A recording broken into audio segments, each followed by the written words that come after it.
Hello students, most probable science and important topic series में आज हमारा जो मेन टॉपिक है that is biotechnology.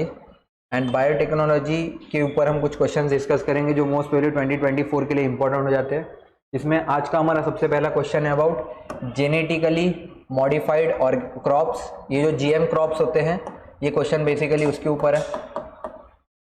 Which of the following are likely the advantages of GM crops over traditional crops? Traditional crops के ऊपर GM crop के क्या advantage है? सबसे पहला ये कह रहा है इंक्रीज इन यील्ड्स, सेकंड कह रहा है less vulnerable to pest, and third is promote genetic diversity. अब इंडिया में GM क्रॉप्स जो है, अगर हम देखेंगे तो इंडिया में एक ही GM क्रॉप है जो कल्टीवेशन के लिए अलाउड है, that is BT cotton. But इसके अलावा इंपोर्ट अगर करना है तो इंपोर्ट के लिए सोया अलाउड है हमारे यहाँ। जो GM क्रॉप सोया वाला है वो सोया केक्स वो हमारे यहाँ अलाउड है। प्लस इंडिया में ऑलरेडी हमने दो और केस देख रखे हैं, एक DM धारा मस्टर्ड है और एक और BT ब्रिंजल जो है वो भी हमारे यहाँ ऑलरेडी टेस्टिंग फेज पे है, बट कल्टीवेशन के लिए बस एक ही अलाउड है, दैट इज GM क्रॉप। तो ये क्वेश्चन GM क्रॉप से आपको बताना है कि इसमें से कौन कौन सा स्टेटमेंट राइट है। GM क्रॉप्स के एक है एडवांटेज है नॉर्मल क्रॉप्स के ऊपर, हमारा आंसर सी हो जाएगा, दैट इज पहले दो हमारे राइट है, थर्ड वाला रॉन्ग हो जाएगा। पहला वाला बिल्कुल सही है, यील्ड इंक्रीज होता है इससे, और again less vulnerable to pest है, इसको लाया इसलिए जाता है। इसमें होता बेसिकली है कि कोई नॉर्मल क्रॉप है, अगर वो नॉर्मल क्रॉप के बॉल्स जो है वो सर्वाइव नहीं कर पा रहे कॉटन बॉल्स, तो आप क्या करते हो, आप इसके अंदर कुछ जेनेटिकली ये जो इनके जीन्स होते हैं उसको अल्टर करते हो इस तरीके से कि जो पेस्ट है, बैक्टीरिया है, उसको रेजिस्टेंट रहे ये, प्लस इनकी यील्ड भी इंक्रीज रहे। इसीलिए एक बार इंडिया में जब GM क्रॉप्स यूज हो गए तो कॉटन की यील्ड तो सिग्निफिकेंटली इंप्रूव हुए, बट अभी फार्मर सेटिस्फाइड नहीं है क्योंकि सेम यील्ड बार बार अचीव किया जाना इम्पॉसिबल हो गया है अगर नॉर्मल क्रॉप्स को यूज करेंगे हम। तो हमारा पहला भी राइट है, सेकंड भी राइट है, बट थर्ड रॉन्ग है।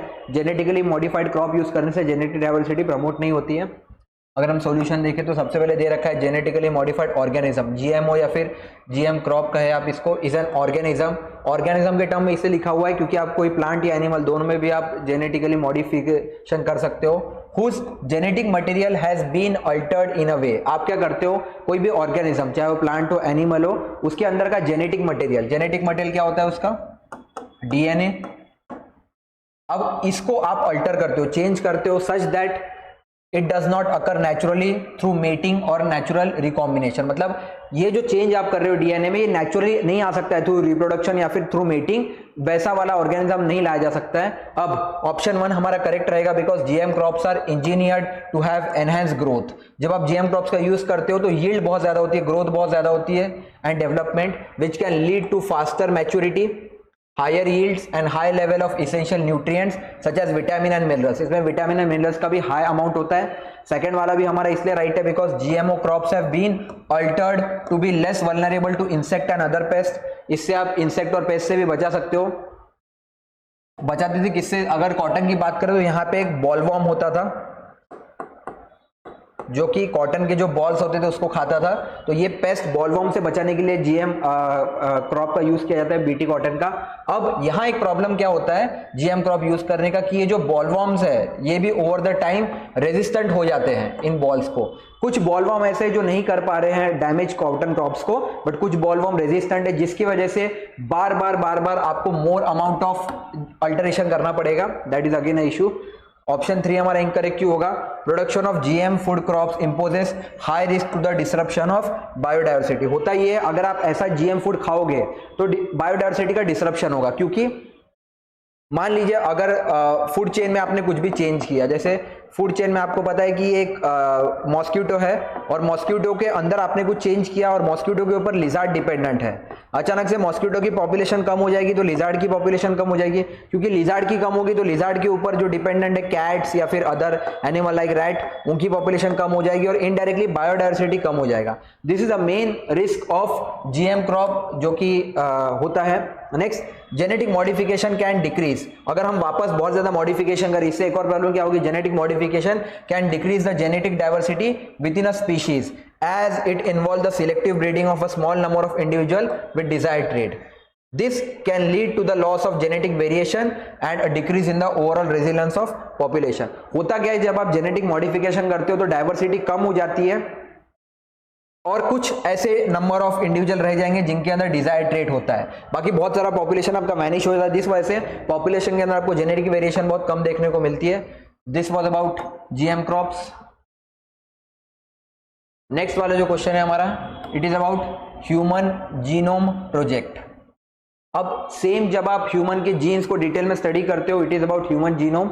ऑलरेडी इंडिया में जीनोम एशिया प्रोजेक्ट भी हो चुका है, ह्यूमन जीनोम प्रोजेक्ट भी हो गया है। ये ह्यूमन के जीन्स को स्टडी करने के लिए यूज किया गया है प्रोजेक्ट को।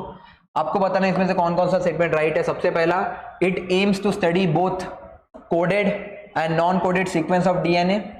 Second, its scope extends to cover non-human such as plants, bacteria and yeast. And third कह रहा है it can help in developing effective treatment for some of the genetic disorder. सबसे पहला कह रहा है कि इसमें आप both coded and non coded sequence of DNA को स्टडी कर सकते हो। नेक्स्ट, इसमें नॉन ह्यूमंस भी कवर्ड है, कौन कौन से, plants, bacteria and yeast. And third वाला कह रहा है it can help in developing effective treatment for some of the genetic disorders. Option है ओनली 1, ओनली 2, ओनली 3 या फिर नन। आप अगर देखेंगे इसका आंसर है C, that is all 3 are correct. सबसे पहले ह्यूमन जीनोम प्रोजेक्ट है क्या, it aims to study the sequence of all base pair in organism, मतलब इनडायरेक्टली आपकी डीएनए की जो डिटेल स्टडी होती है, that is about human genome project. Statement 1 हमारा इसलिए राइट है क्योंकि जीनोम के अंदर दोनों चीजें आ जाते हैं, genes and non coding sequence of the DNA. जो जीन्स में कोडिंग वाला सीक्वेंस होता है, नॉन कोडिंग जो कंट्रीब्यूट करता है, दोनों कवर किया जाता है। Human genome project aims to sequence the whole set of genome that contains the coding and non coding sequence of the DNA। आप इसमें दोनों कवर करते हो। नेक्स्ट, हमारा स्टेटमेंट 2 क्यों राइट है, because apart from humans the human genome project include sequencing the jeans of many non human model organism.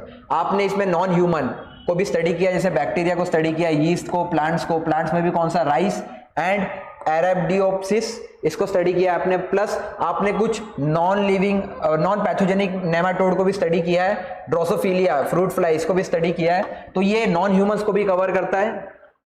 Third statement भी हमारा राइट है, genetic disease is caused by change in DNA sequence. अगर किसी person के DNA sequence में change आता है तो उससे उसको जेनेटिक डिजीज होगा। Some disease are caused by mutations. अब म्यूटेशंस क्या होता है, यही चेंज। जैसे मान लीजिए अगर आप सीक्वेंस देखेंगे डीएनए का होता है ATGC, बट म्यूटेशन के टाइम पे क्या होगा, ये AGCT हो जाएगा, ACGT, मतलब सीक्वेंस ही चेंज हो जाएगा पूरा कंप्लीटली। ये होता है म्यूटेशन। म्यूटेशन मतलब change that are inherited from the parents and are present in an individual at birth. जब कोई बेबी बॉर्न होता है और अपने पेरेंट्स से कुछ म्यूटेशंस वो रिसीव करता है बर्थ के टाइम पे, इसके वजह से जेनेटिक डिजीज उसके अंदर आ जाती है। बेस्ट एग्जांपल होगा इसका सिकल सेल एनीमिया। अब as the human genome project unravels the secret of all human genes and its arrangement, it can help in developing effective treatment for some of the genetic diseases। इसके वजह से human genome project से आप human jeans को detail में study करके इसके against कुछ इफेक्टिव ट्रीटमेंट भी बना सकते हो, ये भी कहा गया है। थर्ड स्टेटमेंट भी राइट है हमारा। नेक्स्ट वाला जो क्वेश्चन है, it is about comparing DNA with RNA. इसमें हमने डीएनए को आरएनए से कंपेयर किया है। अगर हम डीएनए और आरएनए देखें तो डीएनए जो होता है वो डबल होता है हेलिक्स स्ट्रक्चर, जबकि हमारा आरएनए जो होता है सिंगल स्ट्रैंडेड होता है, प्लस और कुछ सर्टेन चेंजेस होते हैं इसमें जो हम देख लेते हैं। सबसे पहला, while DNA store genetic information, RNA acts as a template for protein synthesis. ये ऐसा कह रहे हैं डीएनए के अंदर आप जेनेटिक इंफॉर्मेशन स्टोर करते हो, जबकि आरएनए जो है ये प्रोटीन सिंथेसिस के काम आता है। सेकेंड कह रहा है, unlike DNA RNA is more stable under alkaline condition. RNA जो है ये अल्कलाइन कंडीशन में ज्यादा स्टेबल होता है। और तीसरा कह रहा है, as compare to RNA DNA is more susceptible to damage from ultraviolet rays. DNA जो है ये अल्ट्रावायलेट रेज की वजह से ज्यादा डैमेजेबल है। ऑप्शन है ओनली 1, ओनली 2, ऑल 3, नन। अगर आप देखेंगे तो हमारे सिर्फ 2 स्टेटमेंट राइट है, पहला और तीसरा। सेकंड वाला हमारा स्टेटमेंट रॉन्ग है, इसलिए ऑप्शन बी हो जाएगा। सबसे पहले डीएनए क्या होता है, it stands for deoxyribonucleic nucleic acid, जबकि आरएनए का मतलब होता है राइबोन्यूक्लिक एसिड। होता क्या है, सबसे पहले कुछ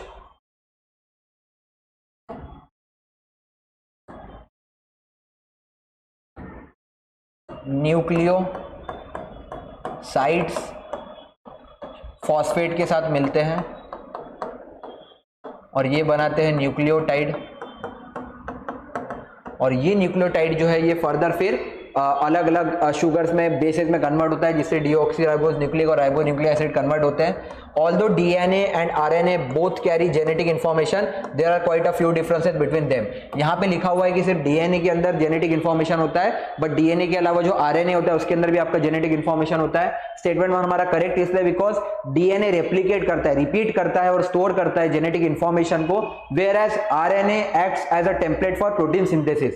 आपके बॉडी में जितना भी प्रोटीन सिंथेसिस वाला वर्क होता है ये मेन फंक्शन होता है RNA का, जबकि जो DNA आपका रेप्लिकेट होगा, रिपीट होगा और स्टोर होगा जेनेटिक इंफॉर्मेशन वो DNA करेगा. Next, DNA is a blueprint for all genetic information content within an organism. RNA converts the genetic information content within DNA to a format used to build proteins. होता यह है कि DNA में जो आपका genetic information stored है, RNA इसी को यूज करता है DNA के अंदर के इंफॉर्मेशन को, किसके लिए? प्रोटीन्स को बिल्ड करने के लिए. And then it moves to the ribosomal protein factories, protein synthesis कराता है उसके बाद. स्टेटमेंट 2 हमारा इनकरेक्ट इसलिए हो जाएगा क्योंकि due to its deoxyribose sugar which contains one less oxygen containing hydroxyl group, DNA is more stable molecule. DNA जो है ये ज्यादा स्टेबल है than RNA, which is useful for a molecule which has the task of keeping genetic information safe. ये अच्छी बात इसलिए क्योंकि DNA में अभी हमने देखा आपका पूरा जेनेटिक इंफॉर्मेशन स्टोर्ड है और अगर वो स्टेबल रहेगा तो that will be safe for you. Next, RNA containing a ribose sugar is more reactive than DNA. RNA जो है ये more reactive as compared to DNA and is not stable in a alkaline condition. Statement 3 हमारा correct इसलिए because DNA is vulnerable to damage by ultraviolet rays, whereas RNA is more resistant to damage from UV light than DNA. DNA जो है ये ultraviolet rays की वजह से ज्यादा vulnerable हो जाता है, जबकि RNA आपका मोर रेजिस्टेंट स्टेबल है. और presence of uracil makes RNA more resistant to UV rays. Uracil क्या है? ये 4 न्यूक्लियोटाइड बेस पेयर है. अब यही मैं आपको न्यूक्लियोटाइड बताता हूं, 4 न्यूक्लियोटाइड होते हैं ATGC प्लस, ये तो हो गया DNA में.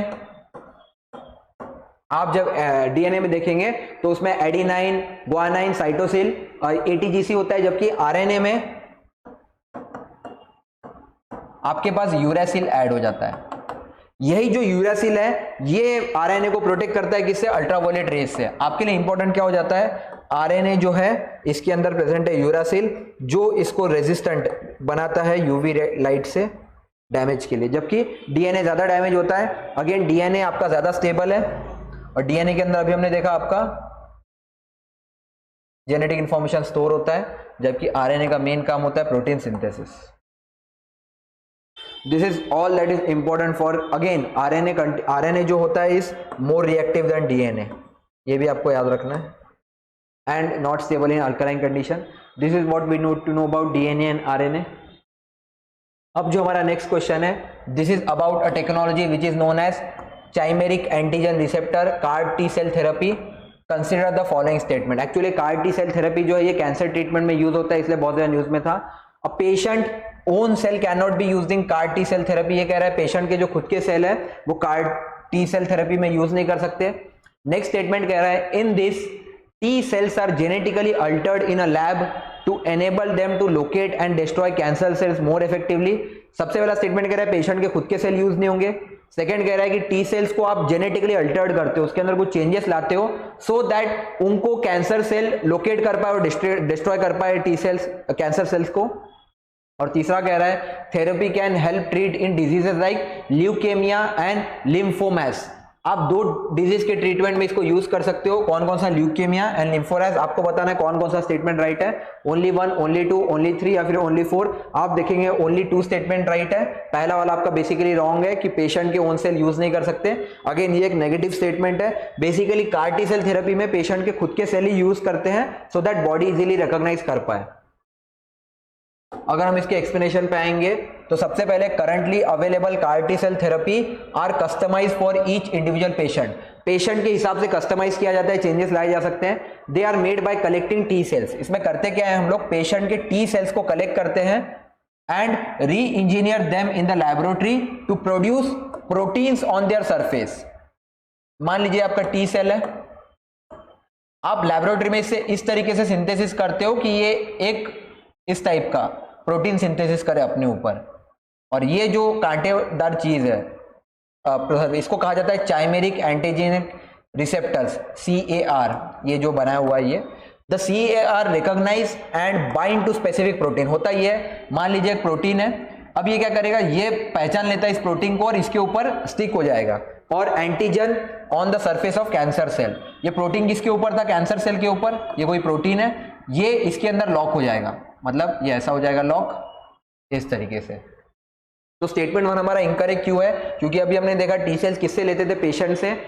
तो अनलाइक कीमोथेरेपी, कीमोथेरेपी भी क्या होता था, कैंसर ट्रीटमेंट के लिए यूज होता, जिसमें आप क्या करते थे, केमिकल के रेज को पेशेंट के बॉडी के ऊपर मारते थे। बट कीमोथेरेपी के कुछ साइड इफेक्ट थे, बॉडी बर्न भी हो सकती थी, कुछ रेडिएशन भी हार्मफुल होते थे जो इससे निकलते थे। तो अनलाइक कीमोथेरेपी या फिर immunotherapy which involve taking drugs, इसमें आपको मेडिसिन लेना पड़ता था। CAR T cell therapies use a patient own cells. CAR T cell therapy में क्या हो रहा है, हम पेशेंट के खुद के टी सेल्स को यूज कर रहे हैं। They are modified in the laboratory to activate T cells and target tumor cells। हमने अभी भी देखा होता क्या है, हम लोग लैब में इसको प्रोटीन्स को एक्टिवेट कराते हैं सो दैट ये चाइमेरिक एंटीजन रिसेप्टर जाके किसी भी प्रोटीन के, कैंसर सेल के प्रोटीन को बाइंड कर पाए। स्टेटमेंट 2 हमारा करेक्ट है।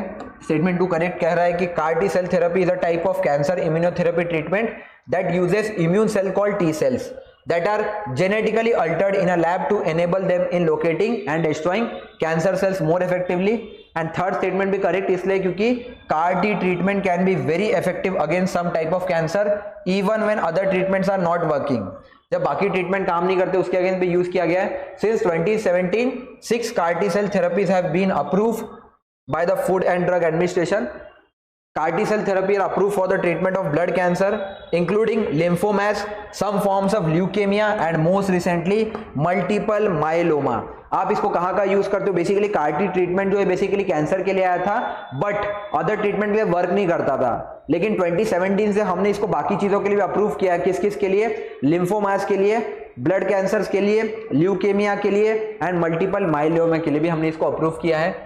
This is about CAR T cell therapy. आपके लिए इंपॉर्टेंट ये कैंसर ट्रीटमेंट में यूज हो रहा है and again it is one of the costliest technique जो अभी है हमारे पास। नेक्स्ट वाला क्वेश्चन है about synthetic biology. Consider the following statement about synthetic biology. सबसे पहला कह रहा है synthetic biology is an area of science which involves redesigning organism for useful purpose. Synthetic biology में हम लोग करते क्या है, ऑर्गेनिज्म को रीडिजाइन करते हैं कुछ यूज में लाने के लिए। Next, synthetic biology can be utilize for developing microorganism which help in bioremediation of pollutant. और थर्ड कह रहा है synthetic biology does not involve introduction of any foreign और new gene to the target organism. आपको बताना how many of the above statement are correct, only 1, only 2, only 3 या फिर only 4। Option है B that is right, only 2 statement हमारे correct है, first 2 statement right है, हमारा थर्ड स्टेटमेंट रॉन्ग है। सबसे पहले स्टार्ट करते हैं स्टेटमेंट 1 से। स्टेटमेंट 1 ये कह रहा है synthetic biology is that field of science which involves redesigning of organism for useful purpose by engineering them to have new abilities. आप कर क्या रहे हो, उस ऑर्गेनिज्म के अंदर कुछ चेंजेस ला रहे हो सो दैट वो मान लीजिए फॉर एग्जांपल ये टेबल है, टेबल तो ज्यादा बोल दिया, ऑर्गेनिज्म है कोई, इसमें बायोलॉजी में बेसिकली कोई ऑर्गेनिज्म है, जैसे एक जानवर है जो किसी काम का नहीं है, आप उसके अंदर कुछ जेनेटिक चेंजेस ला रहे हो सो दैट पहले से ज्यादा यूजफुल बन जाए वो। Researcher as well as companies working in synthetic biology harnessing nature's power to address issue in, ये कहाँ का यूज हो रहा है, एग्रीकल्चर में, मैन्युफैक्चरिंग में और मेडिसिन में। स्टेटमेंट 2 भी हमारा करेक्ट है। Synthetic biology goals generally seek to redesign organism so that they can create a substance such as a medicine और फ्यूल। हो सकता है आप इस तरीके से भी डिजाइन कर रहे हो कि उनके वजह से आपको कोई मेडिसिनल पर्पस आ जाए उस एनिमल के अंदर, या फिर फ्यूल पर्पस के लिए आप उसको यूज कर पाओ, और acquire a new ability such that ability to sense something in the environment, या फिर उसमें ऐसा कोई चेंज लाओ कि एनवायरमेंट में कोई डिजास्टर आने वाला है तो उसको पहले ही पता चल जाए। नेक्स्ट, स्टेटमेंट 3 हमारा इनकरेक्ट इसलिए because in synthetic biology large segment of DNA are often stitched together and inserted into the genome of organism. These synthesized DNA segment may contain genes that are already present in other organism or they may be completely new। ये ऐसा कह रहा है कि कभी कभी क्या हो सकता है, जो आप चेंजेस ला रहे हो, जो डीएनए में चेंजेस ला रहे हो, ऐसा भी हो सकता है कि ऑलरेडी ये जीन्स प्रेजेंट हो किसी ऑर्गेनिज्म में या फिर पूरा नया सेट हो। तो हमको क्या जानना है सबसे पहले कि सिंथेटिक बायोलॉजी किया क्यों जाता है। अगर कोई ऑर्गेनिज्म यूजलेस है तो उसको इस हिसाब से चेंज किया जाता है कि नेक्स्ट आप उसको किसी यूज में ले पाओ। अगेन इसको माइक्रो ऑर्गेनिज्म को भी डेवलप करने के लिए लिया जाता है। अगर पोल्यूटेंट्स, कचरे को कम करना है, बायो रेमेडिएशन करना है, वेस्ट को हटाना है, उसके लिए भी यूज कर सकते हो। थर्ड स्टेटमेंट आपके लिए इंपॉर्टेंट इसलिए ये कह रहा है कि इसमें हम लोग सर्टेन डीएनए चेंजेस नहीं कर सकते या फिर कुछ नया चेंज आता है कंप्लीटली, दोनों चीजें पॉसिबल है। बॉडी में नया चेंज भी आ सकता है या फिर आप ऐसा कोई चेंज लाओगे जो ऑलरेडी प्रेजेंट हो किसी ऑर्गेनिज्म में। नेक्स्ट वाला क्वेश्चन है हमारा अबाउट प्योर डीएनए, कि ह्यूमंस के अंदर डीएनए कहां से एक्सट्रैक्ट कर सकते हैं। जब कोई डेथ होती है किसी पर्सन की तो फॉरेंसिक रिपोर्ट ली जाती है, उसमें डीएनए ऑब्टेन किया जाता है। तो सबसे पहला कह रहा है फिंगर नेल, सेकेंड कह रहा है स्किन, थर्ड कह रहा है हेयर, फोर्थ कह रहा है ब्लड और फिफ्थ कह रहा है सलाइवा। आपको बताना है इंसान के कौन कौन से बॉडी पार्ट में डीएनए प्रेजेंट रहता है। ऑप्शंस है 1 2 3 4, 1 2 3 एंड 5, 2 3 4 एंड 5 एंड 1 2 3 4 एंड 5। आप देखेंगे तो सबके सब जितने भी बॉडी पार्ट्स मेंशन थे उन सबके अंदर डीएनए प्रेजेंट होता है। DNA extraction is used to extract a usable DNA sample for further examination. Commercial extraction kits, होता क्या है कुछ किट्स आते हैं जिससे आप इसको एक्सट्रैक्ट करते हो and are available and provide all component necessary for extraction. DNA can be taken from different biological sample such as DNA कहां से मिल सकता है आपको, नाखून से, फिंगरनेल से मिल सकता है। They can serve as an important source of DNA because of the special composition and structure of fingernails. Fingers का एक स्पेशल कंपोजिशन होता है, इसके वजह से डीएनए जो होता है ये केराटिनाइज सेल्स के अंदर पाया जाता है नाखूनों के। DNA extraction procedure are more complex than usual protocol applied for fresh somatic cell. Next, skin के अंदर भी डीएनए होता है from skin cell from the lower layer produce the best result. और स्किन में भी जो लोअर लेयर वाला होता है ना, ये बेस्ट रिजल्ट प्रोड्यूस करता है। नेक्स्ट, हेयर में, हेयर के अंदर भी आपको मिलता है, इसके अंदर माइटोकॉन्ड्रियल डीएनए मिलता है आपको। फोर्थ है आपका blood is an excellent source of human DNA. DNA is present in both white blood cells of humans but not red blood cell which lack nuclear. और सलाइवा में भी मिलता है from white blood cells and buccal epithelial cells in the saliva. Cheek के अंदर आपके जो saliva होता है उसके थ्रू या फिर जो व्हाइट ब्लड सेल प्रेजेंट होते हैं माउथ के अंदर, इन दोनों से आप डीएनए ऑब्टेन कर सकते हो। तो नेल से भी ऑब्टेन होगा, स्किन में बेसिकली लोअर लेयर से। हेयर के अंदर माइटोकॉन्ड्रियल डीएनए प्रेजेंट होता है। ब्लड एक एक्सेलेंट सोर्स है, ये ऐसा कह रहे हैं कि ब्लड में बोथ व्हाइट ब्लड सेल से मिल सकता है बट रेड ब्लड सेल्स में इसलिए नहीं मिलता है क्योंकि रेड ब्लड सेल का खुद का न्यूक्लियस नहीं होता है। और आपको बस यहीं पे यूपीएससी फंसा सकता है, दोनों जगह आप देखेंगे व्हाइट ब्लड सेल ही है, रेड ब्लड सेल से हमें बेसिकली डीएनए नहीं मिलता है।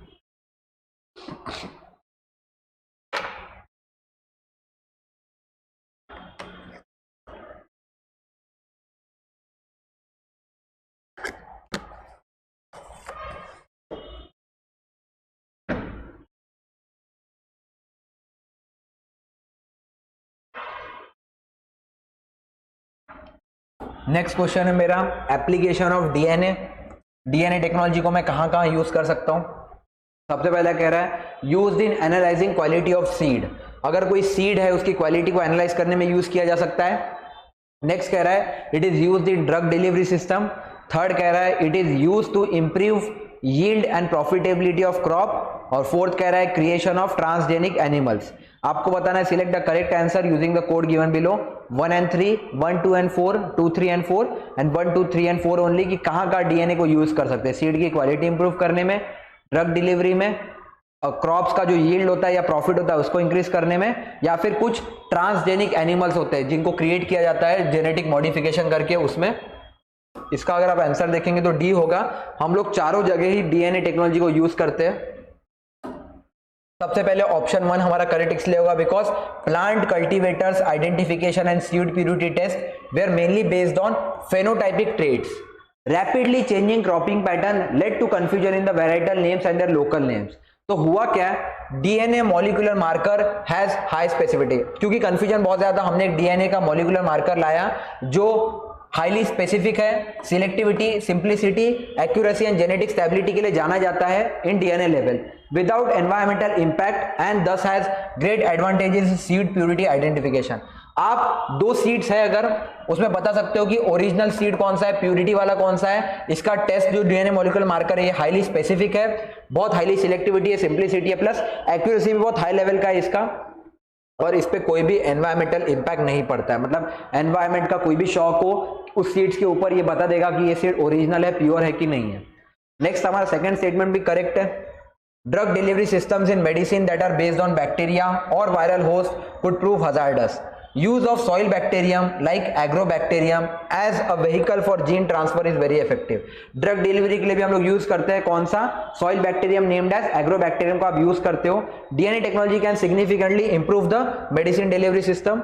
ऑप्शन 3 भी आपका करेक्ट रहेगा, क्योंकि DNA technology is used to develop transgenic crop which improves crop resistance to insect. अभी हमने देखा था जीएम क्रॉप। जीएम क्रॉप क्या होता है, यही आपका ट्रांसजेनिक क्रॉप है। इसमें हम डीएनए चेंज क्यों करते हैं, सो दैट इसके ऊपर जितने भी बैक्टीरिया है, पेस्टिसाइड है, वो इसको हार्म ना पहुंचा पाए। प्लस आप कुछ हर्बिसाइड्स को भी यूज करते हो ताकि डिले करने के लिए राइपनिंग को। जैसे मान लीजिए आपने देखा होगा कोई फल है जो बहुत जल्दी पकने वाला है, तो आप क्या करते हो, कुछ सर्टन हर्बिसाइड्स का यूज करके इसको लेट कर देते हो, लेट से पके ये, क्योंकि अगर ये जल्दी पक जाएंगे तो हो सकता है खराब हो जाएगा ये, तो इसलिए कोल्ड स्टोरेज में इनको रखा जाता है। This helps in improving yield and profitability. जल्दी सड़ेगा नहीं तो आपका प्रॉफिट बढ़ेगा। और ऑप्शन 4 भी राइट है, because transgenic animals model advancement in DNA technology in their development. हमने देखा transgenic plants as well as animals दोनों में इनको यूज किया जाता है। So this was about DNA technology. कहाँ कहाँ यूज होता है, सीड क्वालिटी में भी, ड्रग डिलीवरी में भी, क्रॉप्स की प्रॉफिटेबिलिटी में भी, और ट्रांसजेनिक एनिमल्स में भी, जो जेनेटिकली मॉडिफाइड एनिमल्स है उनके बारे में। नेक्स्ट वाला जो क्वेश्चन है हमारा, it is about genetic engineering appraisal committee, that is GEAC. ये जीईएसी का काम क्या होता है, इंडिया में जितने भी जीएम क्रॉप्स हैं उनको अप्रूवल यही देता है। तो क्वेश्चन कह रहा है it functions in the ministry of environment forest and climate change. जी हाँ, it has been constituted under environmental protection act. और तीसरा कह रहा है the committee is chaired by ministry of environment forest and climate change. आपको बताना है इसमें से कौन सा स्टेटमेंट राइट है, only one, only two, all three या फिर नन। आप अगर देखेंगे तो इसमें ओनली 2 स्टेटमेंट राइट है, पहला और दूसरा राइट है, तीसरा वाला बेसिकली रॉन्ग है। Option B is the correct answer. The genetic engineering appraisal committee functions in the ministry of environment. Next, the genetic engineering appraisal committee is a statutory body. Statutory body क्या होता है, जो parliament के law से बनता है। It is constituted under the rules of manufacturing and storage of hazardous act और under the environment protection act 1986। Question में यही लिखा हुआ था, तो इसके अंदर भी बना हुआ है। और तीसरा स्टेटमेंट हमारा इनकरेक्ट इसलिए है क्योंकि इसका जो चेयरमैन होता है वो स्पेशल सेक्रेटरी होता है या फिर एडिशनल सेक्रेटरी होता है मिनिस्ट्री ऑफ एनवायरमेंट का, और इसका जो को चेयरमैन होता है that is from department of biotechnology. Ministry of environment का कोई भी मिनिस्टर इसका चेयरमैन नहीं होता है। तो this is about GEAC, that is genetic engineering appraisal committee. India में यही वो बॉडी है जो जीएम क्रॉप्स के अप्रूवल के लिए परमिशन देता है कि इंडिया में कौन कौन सा क्रॉप बनाया जा सकता है, कौन कौन सा क्रॉप कल्टीवेट किया जा सकता है।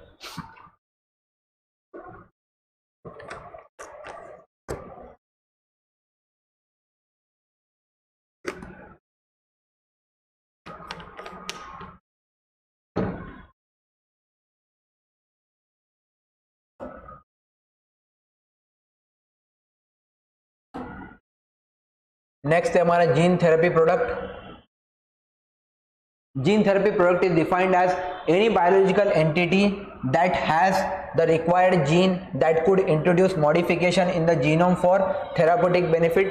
क्वेश्चन है जीन थेरेपी प्रोडक्ट के बारे में, वो ऐसा कह रहा है ये कोई भी बायोलॉजिकल एंटिटी है जिसके अंदर एक रिक्वायर्ड जीन होता है दैट कुड इंट्रोड्यूस मॉडिफिकेशन, उसके अंदर मॉडिफिकेशन लाने के लिए रिक्वायर्ड जीन का प्रेजेंस होना जरूरी है।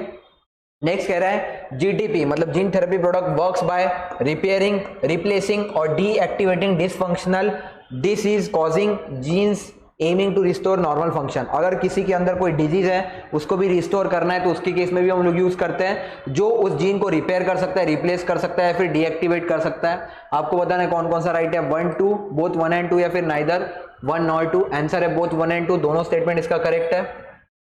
सबसे पहले statement 1, gene therapy is defined as a therapeutic strategy that transfers DNA to a patient cell to correct a defective gene or gene product in order to treat disease। अगर कोई इंसान है जो ऑलरेडी जेनेटिक डिजीज से परेशान है तो हम लोग इसमें क्या करते हैं, उसके अंदर डीएनए, पेशेंट सेल के डीएनए को ट्रांसफर करते हैं सो दैट वो जो डिफेक्टिव जीन है उसको ट्रीट किया जाए, that are not curable with conventional drug, जहां मेडिसिन ऑलरेडी फेल हो चुकी हो। Gene therapy products are being studied to treat disease. इसको स्टडी क्यों करते हैं, कुछ डिजीजेस को ट्रीट करने के लिए। कौन कौन से, इंक्लूडिंग कैंसर, जेनेटिक डिजीज या फिर कुछ इन्फेक्शियस डिजीज होते हैं उनको ट्रीट करने के लिए। There are variety of types of gene therapy that include, सबसे पहला plasmid DNA, circular DNA molecules can be genetically engineered to carry therapeutic genes into human cells. Plasmid DNA के अंदर ही ये पहला स्टेटमेंट किया जाता है तो पहला स्टेटमेंट राइट है। नेक्स्ट वाला हमारा करेक्ट इसलिए क्योंकि जीटीपी के अंदर क्या क्या इंक्लूड है, सबसे पहले रिकॉम्बिनेंट वायरल वेक्टर इंक्लूड है जैसे एडिनोवायरस, रेट्रोवायरस।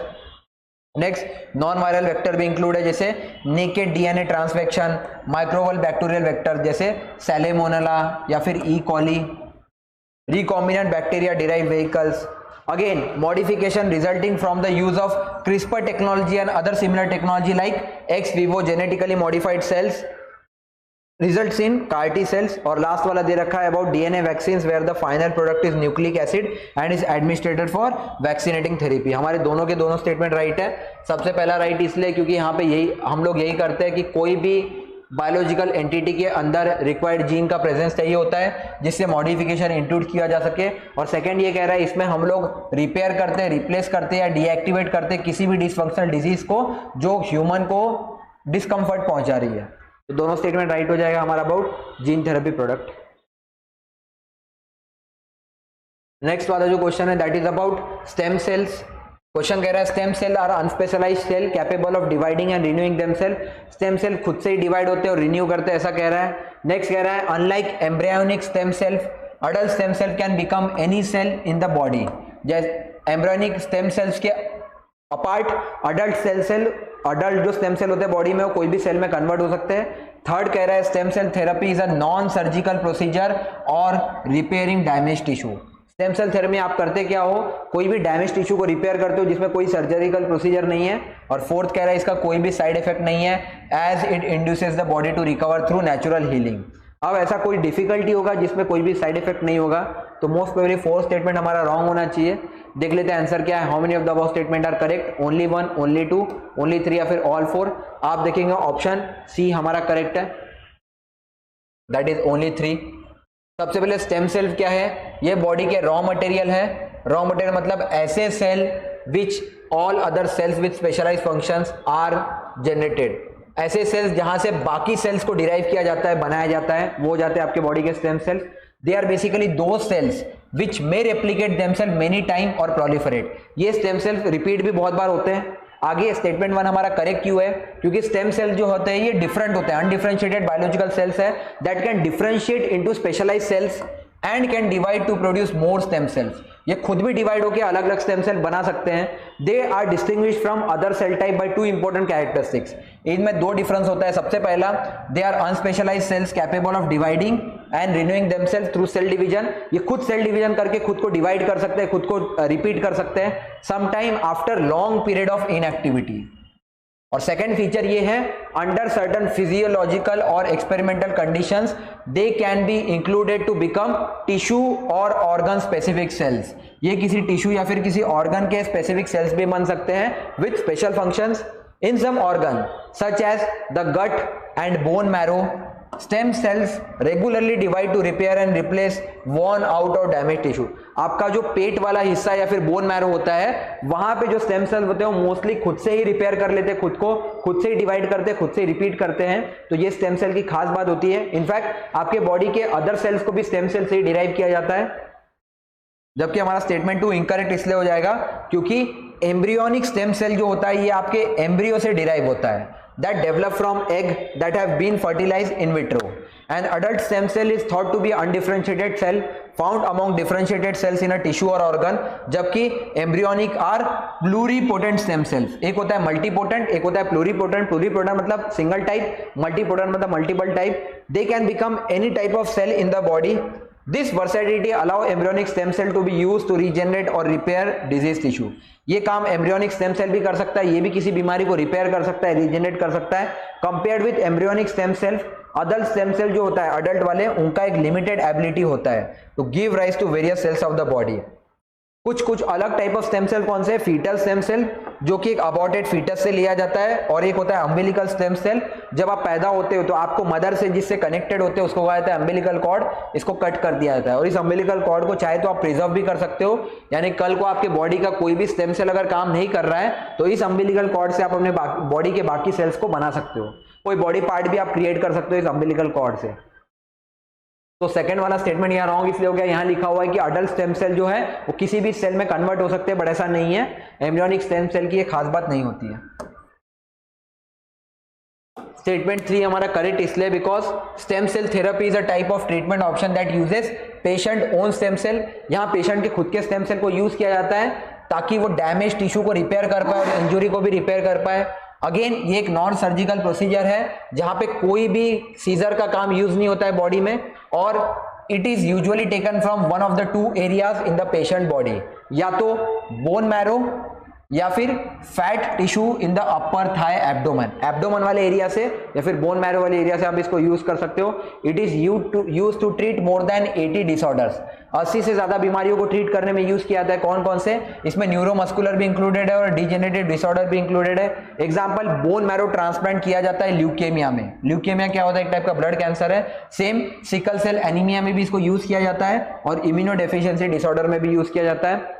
फोर्थ वाला भी स्टेटमेंट हमारा करेक्ट है, यहां पे कोई भी साइड इफेक्ट नहीं होता है। It also prevent infection and reduces the risk of complication through natural healing. हमने देखा यहाँ कोई सर्जरी नहीं है तो हीलिंग नेचुरल होता है क्योंकि बॉडी पे कोई भी कट नहीं लगाया हुआ है। Once the stem cells are injected at the site of injury, they stimulate the growth of new cell which repair and heal the damage tissue.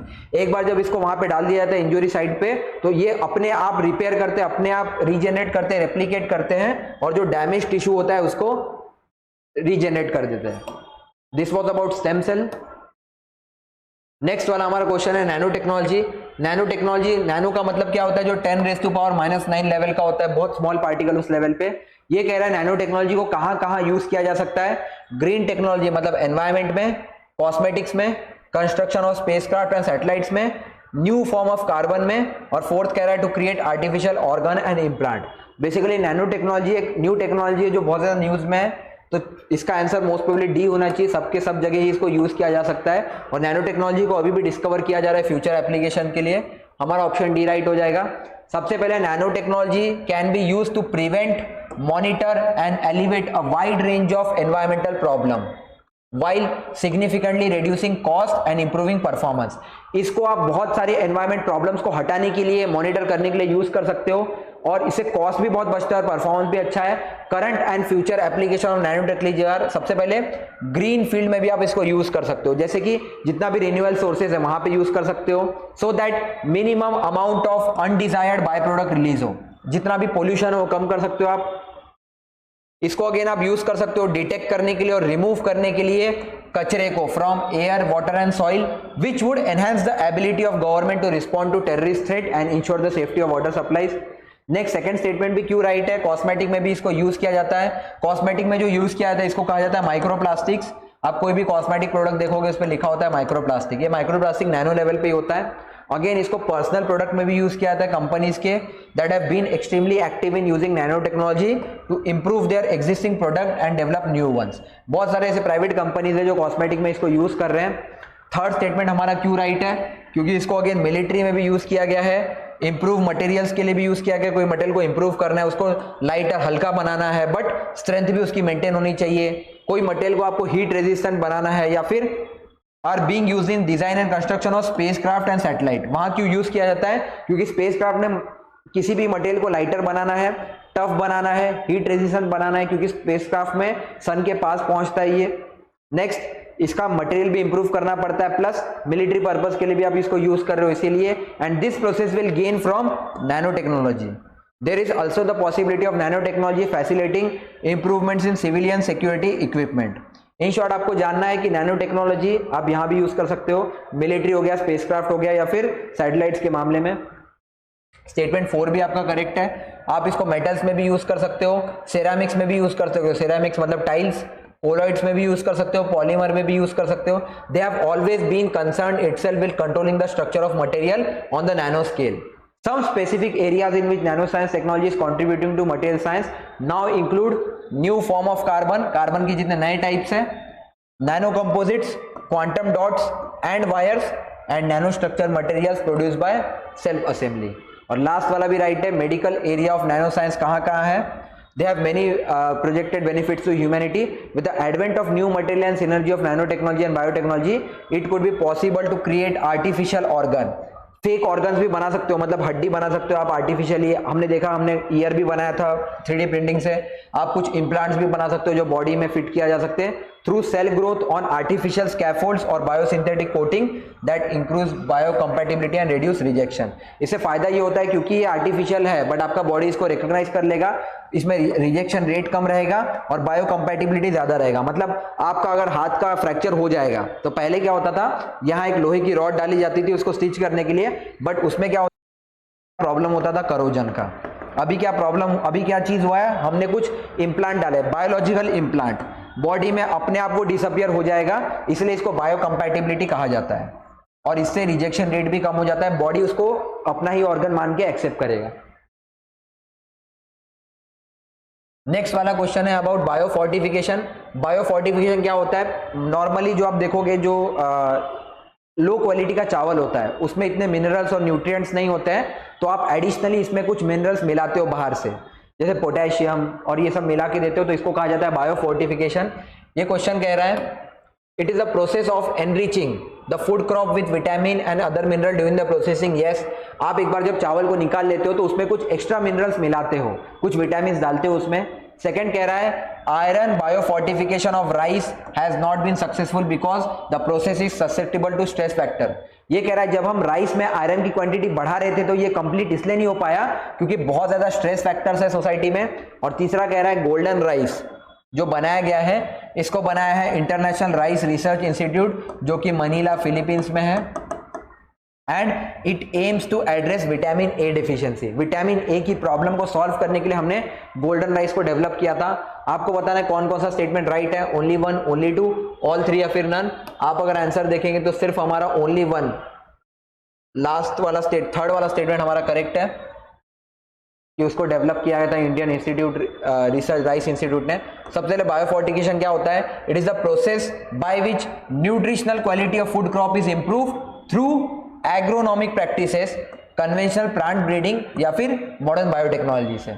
अब greater number of people suffer from micronutrient, बहुत सारे लोगों में nutrients की कमी होती है, किसी में प्रोटीन की कमी होती है, किसी में विटामिन की कमी होती है, या फिर हिडन हंगर का प्रॉब्लम होता है कि खा तो रहे हैं बट बॉडी ग्रो नहीं कर रही है। इसके लिए बायोफोर्टिफिकेशन किया जाता है जिससे हिडन हंगर की प्रॉब्लम सॉल्व हो जाए। कितने बार ऐसा होता है पर्सन को भूख नहीं लगती है जस्ट बिकॉज उसके बॉडी को ऐसा लगता है इनफ विटामिन है बट होते नहीं है। पहला स्टेटमेंट हमारा इनकरेक्ट है क्योंकि biofortification is different from conventional fortification in that biofortification aim to increase nutrient level in crop during plant growth rather than through manual mean during processing of the crop। इसमें आप processing time पे nutrient नहीं increase करते हो बल्कि जब plant grow होता है उसी टाइम पे आप उसके अंदर न्यूट्रिएंट लेवल को इंक्रीज करते हो। पहला स्टेटमेंट राइट था बट रॉन्ग क्यों हो गया, क्योंकि जब आप यहाँ स्टेटमेंट पूरा पढ़ेंगे यहाँ लिखा हुआ है and other mineral during the processing. ये प्रोसेसिंग के टाइम पे नहीं होता है, जब प्लांट ग्रो होता है उसी टाइम पे हम लोग करते हैं इसको। नेक्स्ट वाला स्टेटमेंट भी रॉन्ग है कि iron biofortification of rice, beans, sweet potato, cassava and legumes have been successful. वहां लिखा हुआ है सक्सेसफुल नहीं था बट सक्सेसफुल हो चुका है because partially iron biofortified rice has improved the iron store of reproductive age women in the Philippines. Now, iron biofortified pearl millet has increased the iron store and reverse iron deficiency in school children in India। India में जितने भी बच्चे उनमें iron की कमी थी तो उनको हमने क्या खिलाया, मिलेट्स खिलाया, पर्ल मिलेट खिलाया। सेम वुमेन्स में कमी होने की वजह से हमने उनको आयरन राइस खिलाया जिसके अंदर आयरन को बायोफोर्टिफाई किया गया था। स्टेटमेंट 3 हमारा राइट है बिकॉज गोल्डन राइस जो है ये एक बायोफोर्टिफाइड क्रॉप है जिसको बनाया था इंडियन रिसर्च राइस इंस्टीट्यूट। ये वहीं पे फिलीपींस में, ये मनीला एक जगह है वहां पे, और कुछ अलग नेशनल रिसर्च पार्टनर्स थे उनका भी कंट्रीब्यूशन है इसमें। It is aim to complement existing intervention to address vitamin A deficiency. ये किया जाता है विटामिन ए की कमी को पूरा करने के लिए। विटामिन ए जो है ये एक सीरियस पब्लिक हेल्थ प्रॉब्लम है affecting millions of children and pregnant women globally. इसलिए गवर्नमेंट ऑफ इंडिया का भी एक अभियान है जिसको कहा जाता है पोषण अभियान। पोषण अभियान में गवर्नमेंट ऑफ इंडिया का यही एम है कि माल न्यूट्रिशन को कम किया जाए।